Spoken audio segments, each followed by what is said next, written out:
session. Welcome everybody to the last session in our disability inclusion healthcare training series. It's already been a year. It's gone by pretty fast. And I get the honor to, as you know, I'm Nancy Savage. I feel like we're old friends at this point. I get the honor to introduce our speaker who's going to wrap up this training series for us, the Executive Director of the Human Development Institute, Dr. Kathy Shepard-Jones. So welcome, Dr. Jones. Thank you, Nancy. Good to be here with you all for the big finale of the training series, Disability Inclusion and Healthcare. And I think this represents the 13th in the series of events that we've done for this very small group of leaders at UK Healthcare. So welcome to the Baker's Dozen edition of the training today. And just really briefly, once I find my cursor, there we go. Today we're going to be concluding the series, but we're also going to set the stage for what comes next. And I want to thank everyone for being part of this, and definitely want to thank Brandon Canada and Nancy Savage. Brandon set up the technology for us to use the platform, and Nancy has been the guide and the Sherpa throughout this entire year. And we would not have been able to do this without both of you. So grateful for your involvement. I also want to spend a little bit of time today talking about why this matters and reminding you about why disability inclusion in healthcare truly matters. And I know that all of our speakers have conveyed this to you in their sessions, but we'll talk about this a little bit more because I really want it to stay at the front of your awareness. And then I want to spend a few minutes debriefing about the training series with you all. And then finally, we'll go ahead and talk about some action steps that you can take to continue on this journey. So why it matters, and why it matters is really foundational to everything that we're doing here. It definitely should matter to all of us because disability is part of the human experience. And we know that for many reasons, there are more people living with at least one disability as part of their life. There have been advances in healthcare, in technology that mean that people are surviving injuries and illnesses and genetic conditions that would have historically ended their lives. And we know that people are also living longer, and impairments and health conditions are catching up to them. And when we estimate how many people have a disability, those numbers really can vary a great deal. In general, in the United States, we say there are roughly 25% of people that have a disability. However, here in Kentucky, that percent is around 37. And these numbers come from CDC behavioral risk factor surveillance data, or our beloved BRFIS data. And I will tell you that these numbers and proportions overall seem to keep going up. The percentage of people in Kentucky with a disability has gone up 4% from the previous year. And there are slight increases in the types of disabilities that people are experiencing as well in these categories, around mobility, around cognition, hearing. I believe that independent living at 10% is roughly the same as it was last year. There's an increase in hearing related disabilities to 10%. Also, vision related disabilities at 8% is higher than last year as well. Self-care disabilities remain the same as last year, coming in at 5%. And while we know that people with disabilities can be as healthy as people without disabilities, there are also differences in many health conditions where people with disabilities are more likely to have a variety of health conditions, including depression. And that is higher than people without disabilities by roughly threefold. And rates are even higher depending upon what groups we're talking about within that larger, broad cross-disability data perspective. Additionally, we know that people with disabilities also experience obesity, smoke, have high disability and heart disease rates as well.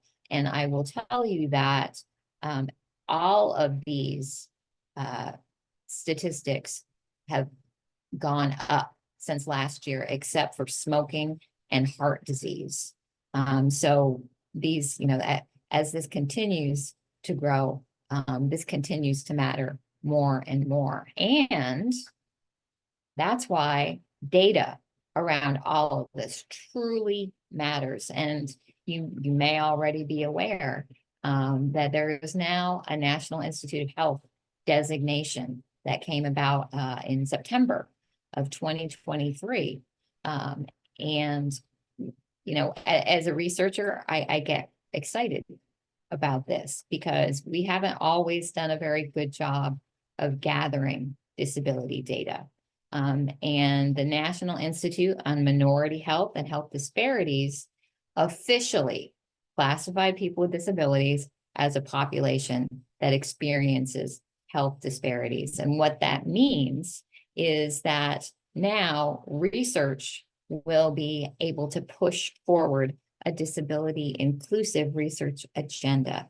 And that will mean not only delving into these disparities and inequities that are experienced by the disability community, but it's also going to let us really emphasize a research methodology that is truly driven by people with disabilities, also known as participatory action research. And what that means is that the people who are impacted by the research, the people who are being studied through the research processes, are also engaged and involved at all levels of the research. And that's from consultants and advisors to key personnel and principal investigators and researchers who are carrying out this really, really important work.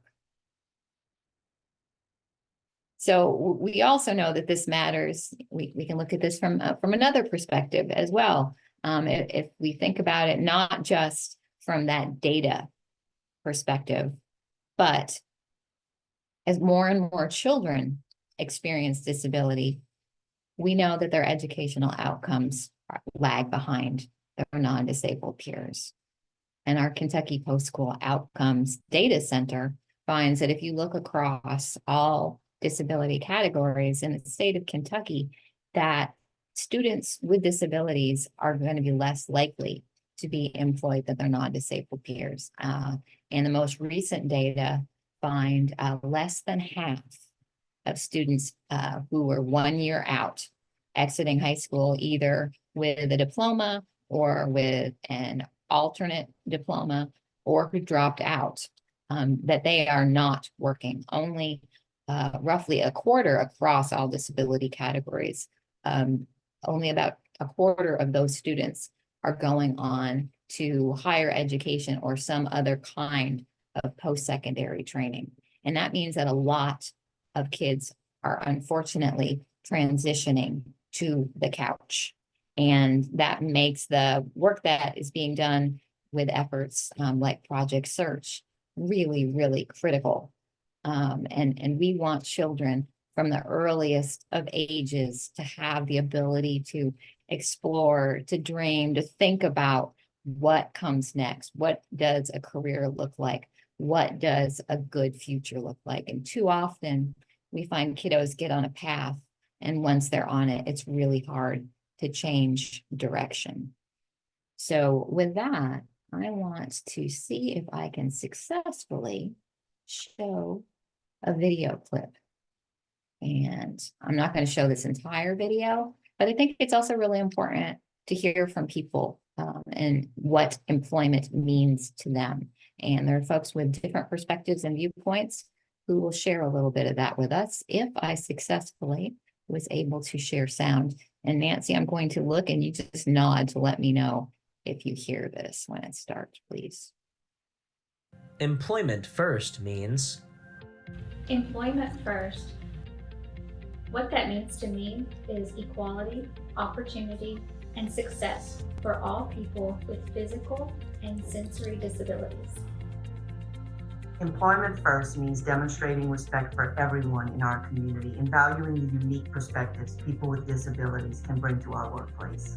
Employment first means competitive, integrated employment in the community for people with disabilities. What this means to me is that we'll be able to work in the actual community now instead of shelter workshops. I might have more of a chance to have an actual paying job. Employment first means people with disabilities can go out in the community and find jobs. Employment first means increased opportunities to be like my non-disabled peers and have a competitive, full-time job. What's the first thing that someone usually says when you meet a stranger? Usually it's, what's your name? And after that, what do you do for a living? But unfortunately, too many times, those of us with disabilities don't have the opportunity to say what we do for a job because there's so many disincentives for us to get employment, both locally and federally. So hopefully we can change that. Employment first means to me that all of our employers in the Commonwealth, whether large industries or small businesses, has access to the resources for supportive employment and interventions so that every Kentuckian has access to competitive employment. Employment first is incredibly important to the work of the KWIB, as accessibility to employment for all Kentuckians is a goal that we have. All right. employment Oh, first. no. There we go. That video really highlighted, first of all, several individuals who themselves are disabled. It included Gina from UK HR. It included the executive director of the Kentucky Workforce Innovation Board as well. And one of the folks, David Allgood, he is also in leadership for the Center of Independent Living in Louisville, Kentucky. And I kind of think he looked like Batman doing that clip, but it gives you a little bit of a sense of what it is that we're talking about, and just at a real basic level, why this matters. And in Kentucky, I know some of you who've been in meetings with me before hear me talk about employment first, and that in Kentucky, employment is considered the first and primary option for people with disabilities who want to work. And having this codified through legislation also really matters, because there needs to be an expectation of employment for people. People get to make their own choices about whether they want to work or not. But my vantage point as a rehabilitation professional is always going to be that we start from a place that recognizes employment as a primary goal. Presence of a disability in and of itself does not preclude a person from employment, regardless of the severity of that disability. But the supports absolutely have to be there for success as well. And that's really critical as well. And I know Katie Whaley was one of the presenters over the last year, and she's been a real leader around employment first here in Kentucky, and we're grateful for her and of the work of so many people that have helped to move Kentucky forward as a state. And that really does open us up to taking advantage of this new vantage point that we have around doing that work. And so it's exciting, but there is a whole lot that still needs to be done around all of it. And you are a really important part of that. And so as I was looking back at the trainings that have been done with you all, and I think folks do kind of come and go a little bit from these sessions, but I think primarily they've all been recorded as well to be able to access when it's convenient because y'all are really busy people. We've covered a lot of territory, right? And there's been an opportunity to hear from panels. There has been opportunity to engage in a full day immersive experience as part of the Kentucky Inclusive Workforce Summit as well. And Dr. Talbert has just joined, and I know she attended that in the fall. And Amber, I'm not sure if you did or not, but we tried to make sure that there's been different ways to be able to interact with the information that's been made available, and that you had, sort of a life course perspective of this as well. And hearing from Stephanie Meredith talking about, just what I was speaking of earlier around those, having those expectations where a kiddo can dream about what comes next. And so much of that is not just about awareness for families, but it's also around awareness of everybody who's interacting and part of that child's life. So that means that it is about all of us for so many reasons. So I also made a short little contact list of the speakers who've been part of these trainings. And I think Nancy is going to go ahead and email that to you, Dr. Talbert, to be able to share with the team. Because one thing that we want to make sure of is that this isn't an end of the learning experience. This is, and if you're involved in Project Search, you're getting all kinds of new learning experiences as well. But I want to make it as easy as possible for you to be able to make those connections and reach out to people that have been helpful or have said things that you want to be able to follow up on. Now, to that end, and at this next slide, I want to ask you for some feedback around the sessions. And I've got several different questions here. In thinking about the trainings or the recorded videos that you watched or the webinar that you've gone to or the summit that you attended, what's been the most surprising to you about that? Or what have you found the most helpful? What do you need more of? And who else needs this information?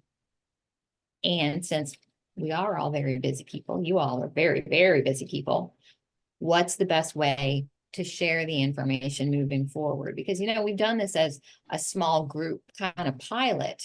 So the feedback here will help us think about what can we do as part of HDI to make more of this relevant in the days ahead for folks. So you don't have to answer every question. It'd be awesome if you'd be willing to answer maybe one or two of them. Is there something that in these questions that you find compelling and be willing to share your thoughts on? Yeah, I was gonna say, Go ahead. may I say something? I think I've mentioned this before, where when I started at HDI, it was right when the sessions were starting up. So to me, it's been really nice to follow along with the sessions so I can learn along with everybody else. So maybe, anybody who to have all the recordings together for new hires, either at HDI or UK Healthcare, I think it's really nice to have a complete picture of everything. It's been a good experience for me. Thank you, Nancy. Yeah, and I would echo that too, Dr. Shepherd-Jones. I'm probably not the best person to talk, although I've attended all, and this is the first one. And fancy that you be here today, that I was late for because I had another meeting that ran over. But I've pretty much have attended all of them, I believe. I may have missed one and half of this one, but I think it's been. I've not been surprised really about how good they've been. I think that where it has best met our need is that the fact is that they have been recorded, but they're short, but powerful and impactful. It's like not too much, but enough information to get good questions and to also have good resources. I love the fact that you're going to have the discussions and the presenters for us to look back on, because I've already sent you an email about the people who did the Pride and Disability Pride, because I've already used this as a platform to start referring other people and to other people in the healthcare. And for instance, with the universal design, I mean, your guru for that. I've already connected her with our facilities people. So they're now doing lunch and learns. You know, they have a meeting cadence. I don't know how many they've had, but they used to they used to invite me, and it was more for situational awareness. But she's been meeting with our facilities people because of all the building we're doing and making sure that we're thinking along the lines of universal designs, restrooms, just the whole kit and caboodle with how we're expanding and using our spaces and building out new spaces. So it's been tremendously helpful meeting a cadre of people on various and sundry topics with different skill sets and knowledge. And to Nancy's point, I think, you know, Amber and I could use this to kind of devise if you will, an orientation for new leaders who join with Project Search for internships. We can have something that they can use to kind of self-pace and teach, right? But they'll have people and topics and resources. And I think that the people who need the information is ever evolving. I think so many people need the information. I definitely think everybody associated with Project Search, but then, like I said, our building people, our facilities people, maybe even we have nurse internships and residencies that we do. I would love to incorporate this information or somehow connect people, Dr. Shepherd Jones, with your staff, however we'd want to do it. But people are always looking out to me for different things in the diversity, equity, and inclusion space. So to me, this is another layer we can build on to some of the unconscious bias training that we're doing. I mean, I just think this is another good area to have people learn more about. So I can think of a few new ways we could introduce it here in the enterprise. And yeah, and I think, you know, you're talking a lot about making those connections, and that I think is so important to be able to amplify this effort because it does fit in so many different ways with what we're all doing. And I will just say, if you were going to have to miss a speaker, I'm probably the best one to miss. I'm the least compelling of the whole crew here. I disagree, but okay. I don't agree with that. But I will say, I did share some updated data that I will make sure to make available to you as well. That may be helpful for you in the days ahead. But Amber and Aaron, anything you want to add to that? I think for me, it was maybe a month ago, not a month ago, I think it was last year, I think in May, when I came to one of these sessions, and it was actually people with disabilities, like telling their stories. And I think for me, that was the most helpful because they talked about like etiquette and like myths around how to treat people with disabilities. And so it was just really helpful. So I hear their stories. And I think that is a really important point as well, because I think there's also a lot of times there's that expectation, right? That, oh, everybody must know everything there is to know because of the field that we're in. And that is not the case at all. And, you know, thinking about how to set up those opportunities for positive communication and also getting information directly from people who have that lived experience. And I think that's another exciting thing around that, the NIH designation, that we talked about earlier in the session this afternoon as well. So thank you for that, Amber.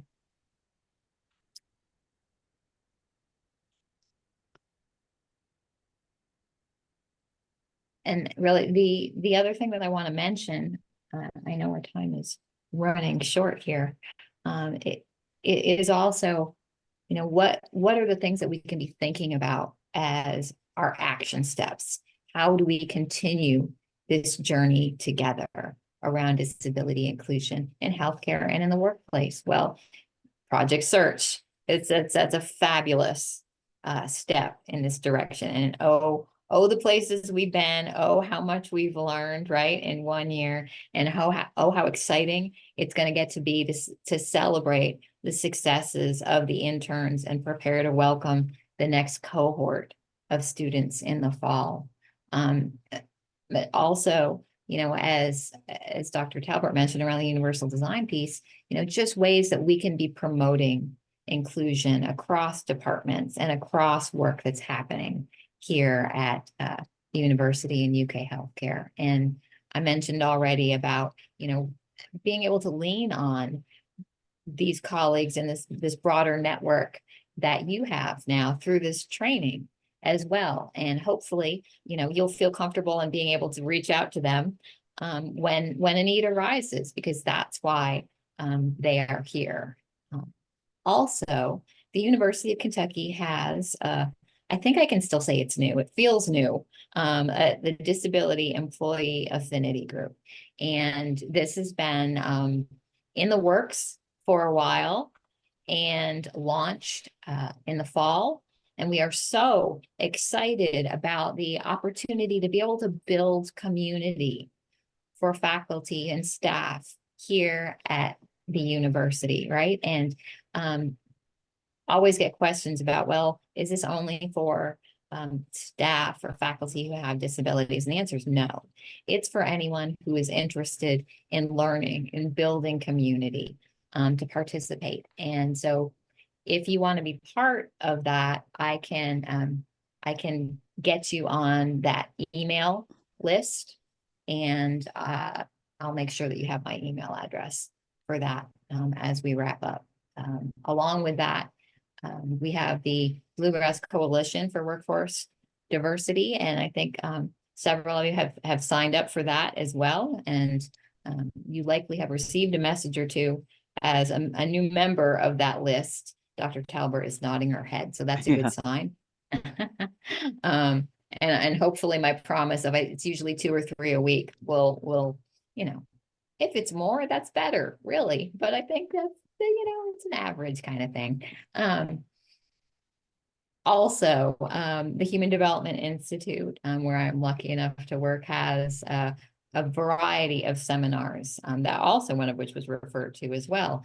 We have a fall and spring seminar series, and you can join that email list also to be kept up to date on what is coming up next. And I think we have one, it's either this Friday or next Friday, around inclusion in library settings. Working with families and children. So just, you know, there's so much expertise across so many different areas. It's just fascinating. So there are just lots of ways to continue learning, continue the journey in whatever works best for you. We also have a university lecture series. And I'm not going to put this in the chat because I'm afraid I'll disconnect myself in the process, since I'm sharing my screen at the same time, and I'm not that good at multitasking. But we have a university lecture series that's got roughly 40 different lectures available. So if you want particular information or lecture or panel presentations on topics there, that will connect you directly with the people that you can schedule those with. So it's right at your fingertips when you need us. There are also, if you're feeling a bit fancy, there are academic learning opportunities that you can get involved with as early as the fall semester. There's an undergraduate certificate at UK in universal design. So if you want to really dig in to universal design, you can get a certificate in that. That is an undergraduate certificate program. And, the employee education program is fabulous at the university. So there's opportunity there. There's a graduate certificate in developmental disabilities. There is a soon to be launched undergraduate certificate in return to work. More details on that hopefully soon. The Senate has a few other things going on right now, so that has not been approved yet, but we're really close, hopefully. So something to look forward to. There is also a disability studies program in the College of Education. That's an undergraduate program as well. So just it really is endless. The different ways that you can continue to move forward. And we also are working on finalizing a pledge around employment and disability. I just want to read this to you. And if you choose to take the pledge, you are saying, I support competitive integrated employment as a goal for people with disabilities who want to work. I understand the importance and value of dreaming about and exploring careers for children with disabilities from the earliest age possible. I will learn how the Kentucky workforce can be inclusive of disability. I recognize that we can reduce the employment gap that exists between people with and without disabilities. I will advocate for the right of people with disabilities to contribute and engage in the workforce. I know that we can improve employment outcomes for people with disabilities and grow a prosperous Kentucky economy that provides opportunity for all. So we're working on finalizing and formalizing that pledge. And hopefully we'll have a nice little badge that will go along with that, so people can openly express their commitment to this effort. So I will be sure to share that information with you as soon as it becomes available. And now I see that I've gone over now that I've stopped sharing my screen. So I apologize, but I will wrap up now and ask if you have any questions.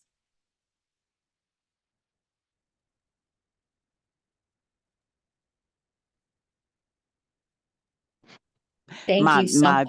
Yeah, I will have this information because I didn't see the stuff you did up front. So I guess Nancy will send that out, or whoever, right? Right, So I'm gonna send out a contact list okay. and all the links to all the recordings that we've had so far with the presenters' email addresses, and so I'll send that out to you afterwards. I was just waiting for this session to finish up so I could get the recording link. Gotcha.